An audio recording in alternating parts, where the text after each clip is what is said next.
PJNet Live special edition this Wednesday night, November the 27th. It is about 9 p.m. here on the East Coast of the United States, and we have a special guest that we will bring on board, and we'll switch to Studio 6 in 5, 4, 3, 2, 1. Well, those of you that are here too early to see Michelle Medlock Adams at the bottom of the hour, that's exactly where you will find her here. But right now, we have made special arrangements for a visit for a very special person, not only in the writing community, but in the PJNet family. And those of you that were here last night or got the word otherwise, you may have heard that Dell wasn't doing very well, but as you can see, he's doing quite well. Dale, you scared the out of me. Yeah, I had I was a little preoccupied last night, so I couldn't get on PGNet. I was in the emergency room. So, well, we'll accept that excuse this time, but there better not be another. And but the doctors, are you going to be okay? I mean, is there anything you need to do? They just told me to take it easy for a few days. I've been running pretty wild, pretty hard, and so I think you reckon? A little wake-up call. Yeah, a little wake-up call. Like I said, I think I was telling you earlier, I had plans to be all over the eastern part of the country this weekend, and I've kind of put the kibosh on that, and I'm going to stay home for a few days. I was going to go to Michigan, to the Ohio State-Michigan game, and then pop down to Cincinnati to the Bengals game, and that's about 14, 15 hours driving over the weekend, so I decided just to call it off, spend a little time at home, and relax a little bit because I don't want to black out again. Well, it was rather chilling at about 9:15 last night, and you were scheduled at 9:30 Eastern. I get a call from an Ohio number, and your wife is not in my contact list, and I kind of doubt that I'm in hers. And when I heard her voice and she said you weren't feeling well, I just kind of rushed her off and said, then you don't need to be talking to me. You need to go tend to Dell. And then, to my surprise, at 8 minutes after the hour, I get a text from you. So let me get this right. You're like in an ambulance or in a car, and you're texting people? I just I was in the back of a squad, and I just texted a couple of folks. I text you to let you know what's going on, that I wouldn't be there. Because I didn't know Angie called you, so. Oh, okay, okay.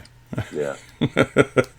Well, you were fighting to the everything, and so around midnight, a little after midnight, I did get a text from Angie, and she said that basically that you would be going home later that night. Which what was it? What does that mean? 4 a.m?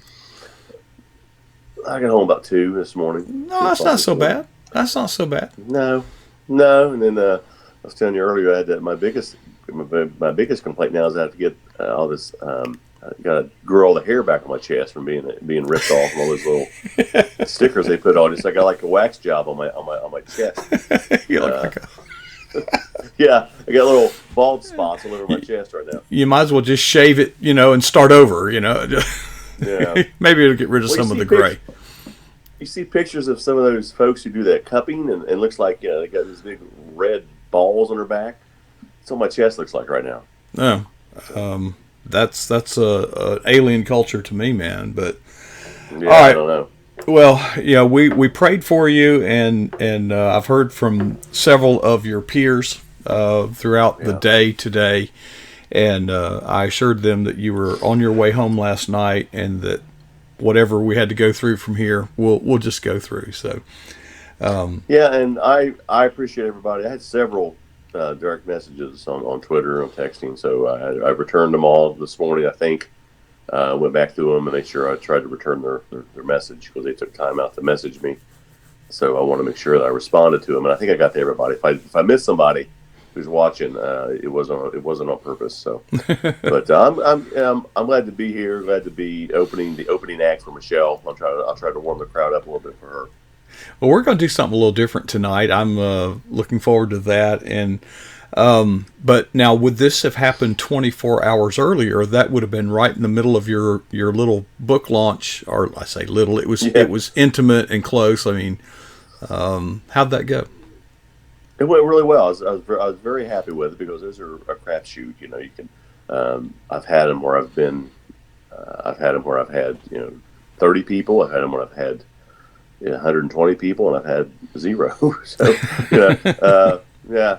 So you don't know what to do. Everybody's busy, so you don't take it personal. Somebody can't show up, but you want a decent crowd to show up because I had a little investment. I was buying dinner for everybody who showed up.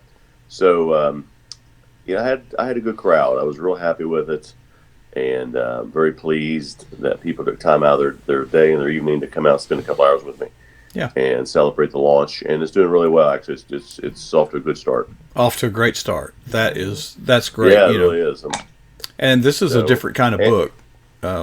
It's what 80,000, 50. How many words we got here? Yeah, it's about 60,000 words, but it's a different genre. It's not a sports devotional. Yeah. Which I enjoy writing, but this was the first manuscript I ever wrote, and it just now was able to get it published. So, if everybody's out there, watching, saying, when am I going to get my book published? We'll be patient. This took almost 3.5 years to get this thing out. So it's out, and it was the first manuscript I ever wrote.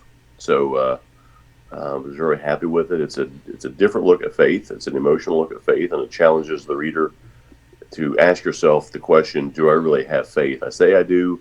It's easy to have it in the good times, but in the bad times, when bad things happen to good people, you wonder, where's my faith? Do I have faith? And so it's a poignant challenge to readers to really examine yourself and really look deep down, because I think I pointed this out a few weeks ago, but we'll drive over a bridge and not worry about who made it or what construction company made it. We never know who they are, but we'll drive over the bridge in faith, knowing we're going to reach the other side without thinking about it. We don't even give it a thought, do we?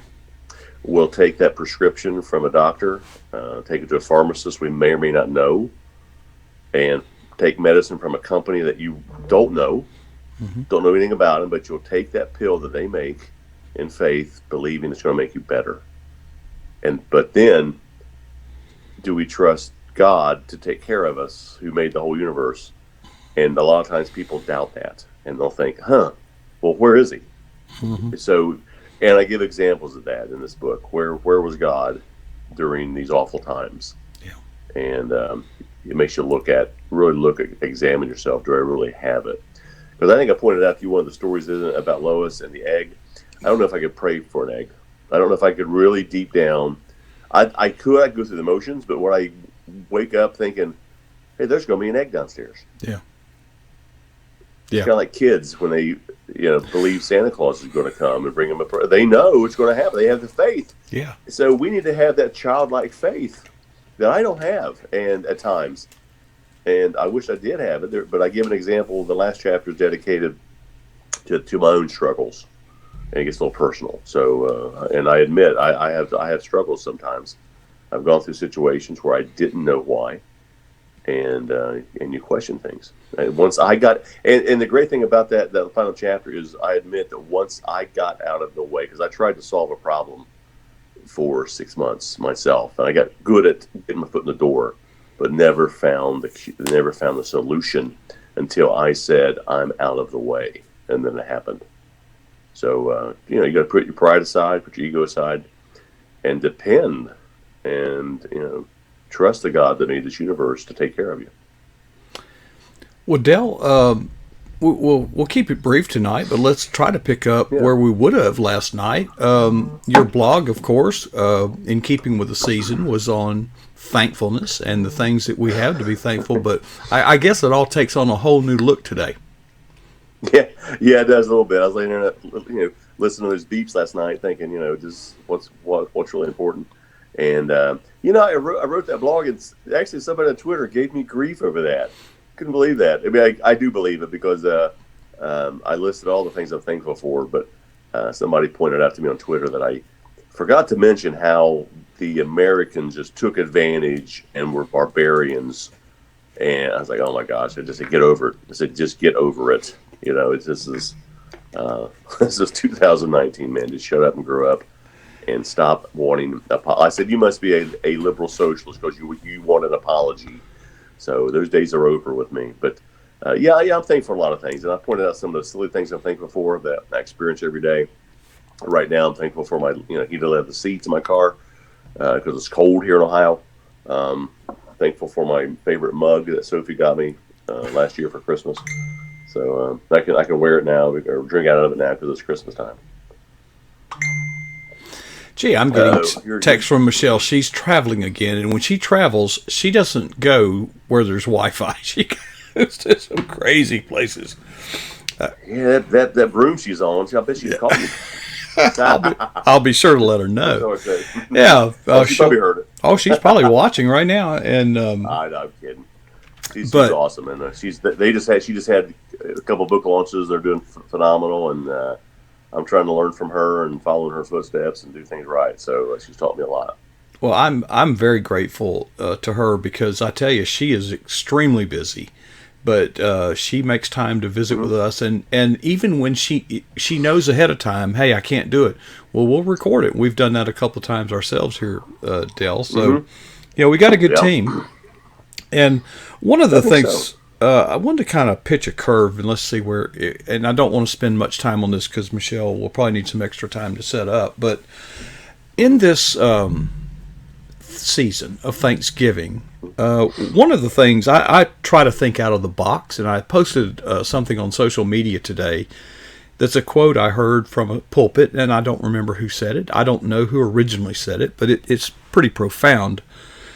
And it goes, those who believe themselves to be entitled shall never be grateful. And I see a lot of that in our culture today. Entitlement and ingratitude. And I'm going to specifically steer our thoughts to Kaepernick. Kaepernick. I don't really care if I mispronounce his name. I really don't. I know. So... yeah, he's an ungrateful. I have a lot of words I don't want to say, but he's a very ungrateful,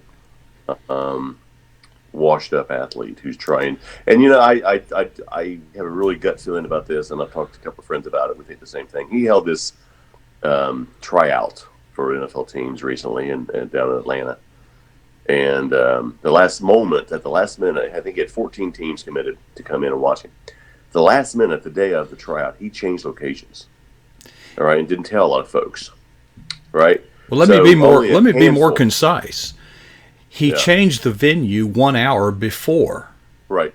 That 1 hour before. And to get from where it was supposed to be to where it now had been changed to would have taken more than an hour. I believe that was a smokescreen to obfuscate lack of attendance.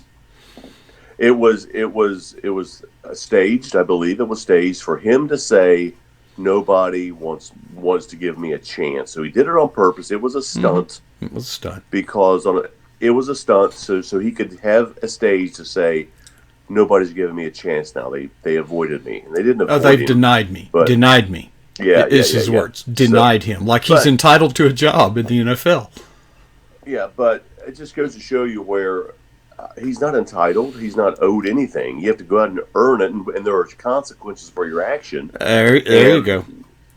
You don't see the kneeling anymore in the NFL. They lost too much money. They had too much backlash from the fans. I was there, so I see a lot of it. I haven't seen it yet this year because your sponsors lost money. Mm-hmm. Your Papa John's lost money because fan attendance went down and people protested. So when Papa John's goes to the NFL and says, hey, something's got to change here. We're losing money. Mm-hmm. Then some action was taken, and you don't see it anymore because people got fed up with it. And you had grown men doing that. So I think they got the message, but it took a couple of years. They had a wild run. And my NFL book has shown that. It's still doing well, but not as good as the MLB mm-hmm. book because – it's just there's some people say I'll never watch NFL again. That's where I'm at. That's where I'm at. I love football, and I'm not watching. And what the NFL took a real slippery position. They simply didn't air the national anthem. Right. Yeah, they took the chicken way out. So I thought tail wagging dog. I haven't fact checked it, but I did see on social media that some of the receivers that he employed on his own dime at that workout are they got some teams interested in them now. Yeah, I saw that. So, and nobody's going to. And he loves this image of being the martyr. Yeah, That he's being denied, and he's not being denied. One NFL exec just said, "Hey, he just doesn't have it anymore." mm-hmm. And I mean, that happens. And so he had a couple of good years. I think it was a flash in the pan, and he's good for him that he made it that far. But he's been out too long, and he's ungrateful, and he needs to go. If we ever have another war, he needs to go along with the Marines just for a couple of days, just shadow them and see what they go through. I would say put him in front of the Marines. Yeah, put him in front of the Marines. let him go first. No, the Marines don't want that. I just wanted to take a sort of a view from the other side. When we think about how we should be grateful, I think we also ought to think about how we need to, mitigate any attitude of ingratitude. Because if you I've said, if you want to be depressed, if you want to be angry or sad, there's a mountain of undisputed factual evidence that will support your feeling that way. But at the same time, there's also a mountain of undisputed factual evidence that justifies being optimistic and happy and grateful. So it's really just a decision we make. But I would say to him, you made a decision, and if you did not calculate the risks of your decision, and you therefore think you have been denied, you just need to grow up. If you really believe that, some people have made sacrifices for causes such as the Patriots that rebelled against the mightiest nation on the planet at the time.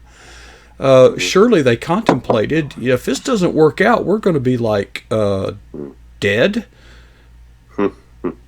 Well, but some of your more popular players in the NFL, like your J.J. Watts. Of course, he's out this season with an injury, but he's so popular because he loves the military, he loves the police, he gives and helps them out, and he puts forth his image to be of patriotism. Not image, he just has a love of the country and displays that. So people love that. They love encouragement. They love patriotism, and the few who don't are the ones who get all the ink. Because I've been in the media a long time. The media is it's been a years and years and years in the making. The media, I think, is so left and so socialist that they want this nation to be in disarray because it helps their cause. So I think in the end, the media fuels it. They fuel him, but he doesn't represent the NFL. No, he just doesn't. Or the vast majority of the people in this country. No, he just gets the airtime. There you go. Well, Dale, let's keep it brief tonight. We want you to heal up. We want you to enjoy your time with Sophie in particular. She is so precious, and kind of lay back a little bit, pull back on that throttle, and we'll see you Tuesday night, and we'll take things up from there. Happy Thanksgiving, brother. Have a great Thanksgiving, Coach, and I hope Michelle has a great show. I truly can say I'm glad to see you tonight, more so than any other time. All right, man.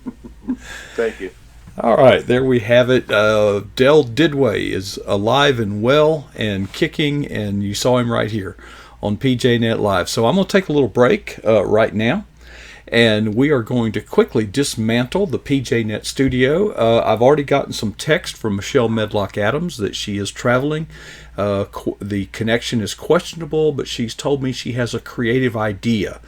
So I'm going to turn it over to the people managing our studio, and we will continue with part 2 of PJNet Live in just a few moments.